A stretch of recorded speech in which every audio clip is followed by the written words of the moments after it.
এক চিমটি সোনা আর এক সমুদ্র অভিশাপ। নীলগঞ্জের সেই জাদুকরী বিড়াল যার ছোঁয়ায় মাটি সোনা হয়ে যায়, কিন্তু সেই সোনা ছুলেই আপনি হয়ে যাবেন এক জীবন্ত পাথরের মূর্তি।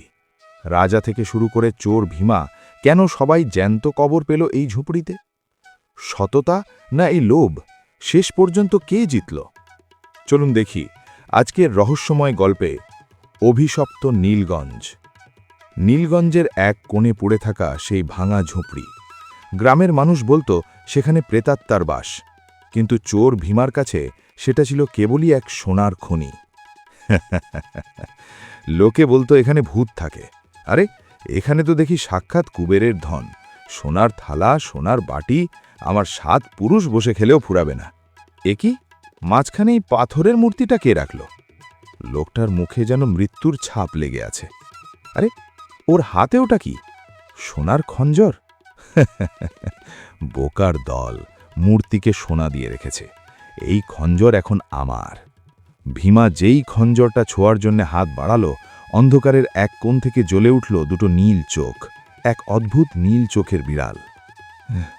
কে কে ওখানে? সামনে আয়, আমার কাছে অস্ত্র আছে। ও, একটা বিড়াল? আমি নীলগঞ্জের সেরা চোর, আর ভয় পাচ্ছি একটা বিড়ালকে? যা এখান থেকে।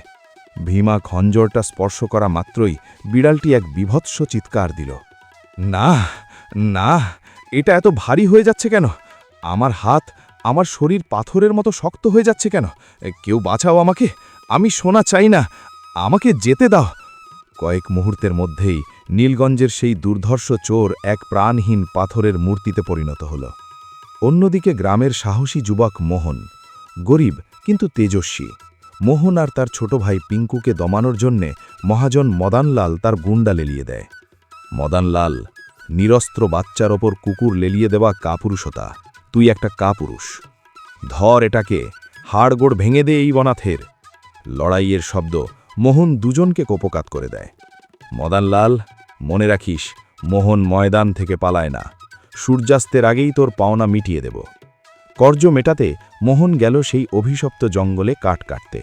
পথে দেখল এক তৃষ্ণার্থ সাধু মাটিতে পড়ে ছটফট করছেন। নিজের কাছে থাকা শেষ বিন্দু জলটুকু মোহন নির্দ্বিধায় সাধুকে দিয়ে দিল।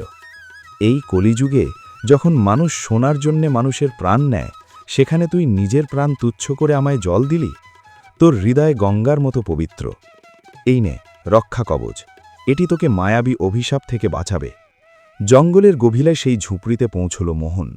দেখল চোর ভীমা আর এক বৃদ্ধা পাথরের মূর্তি হয়ে আছে। তখনই সেই নীল চোখের বিড়ালটি তার উপর ঝাঁপিয়ে পড়তে চাইল, কিন্তু মোহনের গলার কবচ দেখে শান্ত হয়ে গেল সে। তুই কোনো সাধারণ প্রাণী নোস, তুইও হয়তো এই অভিশপ্ত জঙ্গলে বন্দী। চল আমার সাথে, তোকে আমি মুক্ত করব।